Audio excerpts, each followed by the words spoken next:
असीं पाण महिनत कयोसीं मज़ूर माण्हू आहियूं, पोइ बि असांखे भेण ऐं जीअण कोन थो ॾिए। ऐं जंहिं नमूने ॻाल्हायो असांखे मौत मार धमकियूं गार गंद सवा ॻाल्हाए कोन चए।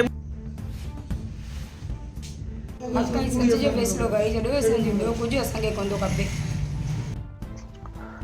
कुंडली में आटा चक्की में मुबीना डकैती के दौरान नामालूम मुलजमान सैकड़ों मन गंदम समेत लाखों रुपए मालियत का कीमती सामान लूट कर फरार हो गए। मुतासरीन का कुनरी प्रेस क्लब के सामने एहतजाज नोटिस लेने का मुतालबा।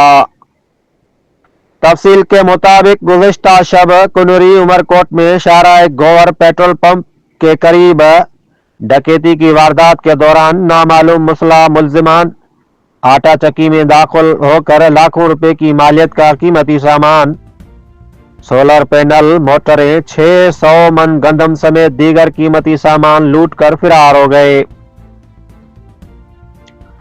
मुतासरीन अनिल कुमार मैशोरी, मुरली भलजी, अमन, सुनील कुमार, उनकी खवातीन व दीगर ने वाक़े के खिलाफ कुनरी प्रेस क्लब के सामने सख्त एहतजाज किया। उस मौके पर अनिल कुमार मैशोरी ने रोते हुए मीडिया से गुफ्तगू के दौरान इल्जाम आयद करते हुए बताया, 1 साल कबल उसने उमरकोट रोड पर अवैस जाहिर आरई नामी शख्स से किराए पे 2 दुकानें लेकर आटा चक्की लगाई थी। आगाज पर सख्त कार मंदी थी। आगाज में बहुत मंदी थी, मगर मेहनत करने पर कारोबार अच्छा चलने लगा, जिसके बाद दुकान मालिक के दिल में बदनती आ गई। दुकान मालिक के दिल में बदनती आने से वो उनको बिला वजह तंग करना शुरू कर दिया और आए रोज उनसे पैसे तलब करता था और उनसे 8 लाख रुपए से जायद रकम भी ले चुका है। रकम न देने पर दुकान मालिक उनको दुकानें खाली करने की धमकियां देता था और इस माह अगस्त में उनकी चक्की पर कब्जा भी कर लिया है, जिसके बाद वो फैसला के लिए इलाका मोअज़्ज़िन के पास गए, मगर दुकान मालिक ने किसी की एक नहीं सुनी। गुज़िश्ता शब मालूम नहीं किसने आटा चक्की से सामान, उनका कीमती सामान गायब किया है, मगर दुकान मालिक उन पर सारा इल्जाम लगाया बैठा है। मगर दुकान मालिक उन पर सामान चोरी करने का झूठा इल्जाम लगाकर मुकदमा दर्ज कराने की कोशिश में मसरूफ। उनका कहना है कि वो शरीफ और गरीब शहरी हैं, उन पे सामान चोरी करने का झूठा इल्जाम लगाया जा रहा है, जबकि दुकान मालिक ने उनका कीमती सामान खुद गायब किया है और ड्रामा रचा रहा है। उन्होंने रोते हुए हुकाम वाला से नोटिस लेने और इंसाफ की फराहमी का मुतालबा किया है। उसके साथ उसकी खवातीन भी थी। रिपोर्ट डॉक्टर एम लाल वाघानी, ब्यूरो चीफ, उमरकोट। खाली करे ॾींदो सेठ चयो त हाणे वेंदुसि त 10,000 किरायो थींदो पर दुकान, 2 दुकाननि जो 20,000 किरायो ऐं ₹1,00,000 वरी एडवांस ॾिए। मूं ₹1,00,000 एडवांस बि ॾिनी, 20,000 किरायो क़बूल कयो। वरी सेठ मूंखे एग्रीमेंट करे ॾिनो। अञा 7 महीने खां वठी 8 महीने जी 2 तारीख़ ते मूं सेठ खे किरायो ॾिनो। सेठ खे किरायो ॾिनो ऐं सेठ 8 महीने जी 3 तारीख़ ते सेठ चौकीदार हुनखे चयो हिनजी चौकीदारी न कजे। त उहो चौकीदार आयो, चयो सेठ चई वियो तुंहिंजी चौकीदारी आउं कोन कंदुसि, त तूं तुंहिंजो चौकीदार जो बिलो कर। मूं ॿियो चौकीदार विहारियो त हुनखे सेठ चयो तूं हिते चौकीदारी कंदे ऐं तोखे बदिराए छॾंदुसि। हू कपरी चए सेठ तूं हाणे तूं मूंखे मुंहिंजो धणी थिए त तूं ऐं विया न त पोइ आउं वञा।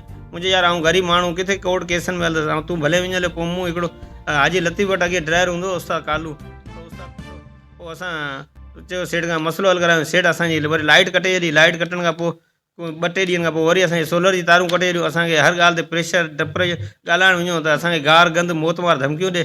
तो हाजी अशरफ आयो। हाजी अशरफ चयो त तूं नथो हिननि खे वेण ॾेई, तूं हिननि जो व्यवहार करे। हाजी अशरफ ज़ामन असांखे दुकान वठी ॾिना, चयो हाणे मां को मसइलो थियो वेठो त हाजी अशरफ हिन खां ॻाल्हायो, चयो तूं उहे दुकान मूं वठी ॾिना आहिनि, तोखे तकलीफ़ आहे, तूं हिननि खां व्यवहार कर, सामान खण ॾे। चए सामान आउं हिकिड़ो ई कोन खणणु ॾींदुसि, दुकान असां बंदि कया। पोइ असां हाजी शकील की कुंडरी हर मोज़िज़ माण्हू वटि विया आहियूं। असांखे दांह फर 10 तारीख़ ते एप्लीकेशन ॾिनी। असांखे जाम तंग करे वेठो, न को असांखे को ॾेती लेती करे थो, न का व्यवहार करे थो। असीं कंहिंखे दांह फरियाद ॾियूं त को बि असांजी दांह फरियाद ॿुधण लाइ तयारु कोन। एप्लीकेशन ॾिनी, पुलिस हुनखे ॿिए केस में कंहिं खयूं ऐं नालो वरी असांजो खयूं, चए न तो हिन बदिरायो। मूं पोइ बि ग़लती मुंहिंजो मूं ग़लती थी, माफ़ी वञा। पोइ डॉक्टर मंसूर असांजो फ़ैसिलो बि कयो। डॉक्टर मंसूर जे फ़ैसिले खे मोकिलियो, फ़ैसिले ते असांजा पैसा मञिया ऐं असांजे सामान वञो त हाजी डॉक्टर मंसूर साहब चयो त हिननि जो सामान हिननि खे वापसी वीडी हुन हलायो, को ॻाल्हि कोन थी। हिनजे पीउ वटि वियासीं, हिनजे पीउ 10-15 ॾींहं हलाए नेठि असांखे कोर्ट करे छॾी। कोर्ट करण खां पोइ कोर्ट में असांखे कूड़ी दावा ॼाणाई, चई चकी आऊं हलाए पियो, मुंहिंजी चकी ते हिन 24/9 खां कब्ज़ो करण जी कोशिशि कई, पुलिस ऐं गुंडा वठी अची। हाणे आऊं आख़िर वाणियूं माण्हू पुलिस गुंडा आऊं किथे वठी ईंदुसि पुलिस, न मुंहिंजो पुलिस खां वास्तो। असीं पोइ बि असांखे भेण ऐं जीअण कोन थो ॾिए, ऐं जीअं कमु ॻाल्हायो असांखे लेती करे थो, न असांखां को व्यवहार करे थो। अॼु हिन जी दुकान जी कंहिं चोरी कई आहे मालिक खे ख़बर आहे, ऐं अॼु बि असां ते कूड़ी FIR जे पोयां डोड़े पियो, असां ते कूड़ा केस करण जे चकर में असांखे असीं 12 समेत हिन प्रेस क्लब ते आहियो, असांखे 8 ॾींहंनि 10 ॾींहंनि में असांखे इंसाफ़ न ॾिनो वियो।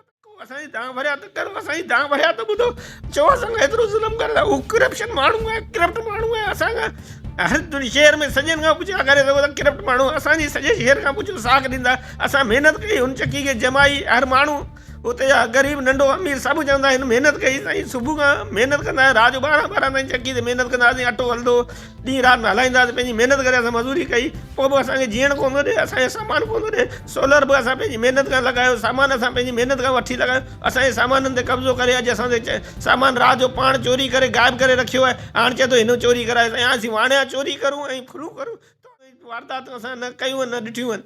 असां त कूड़ा केस करे असीं केॾां वञूं, असां त कूड़ी कोर्ट करे जॾहिं असीं केॾां वञूं। ऐं बाला ऑफिसरनि खे अपील आहे त असांखां महिरबानी करे असांखे इंसाफ़ करायो वञे। असीं पंहिंजे ॿारनि समेत टीम ते आया आहियूं, असांजी महिरबानी करे असांजी दांह फरियाद ॿुधी वञे।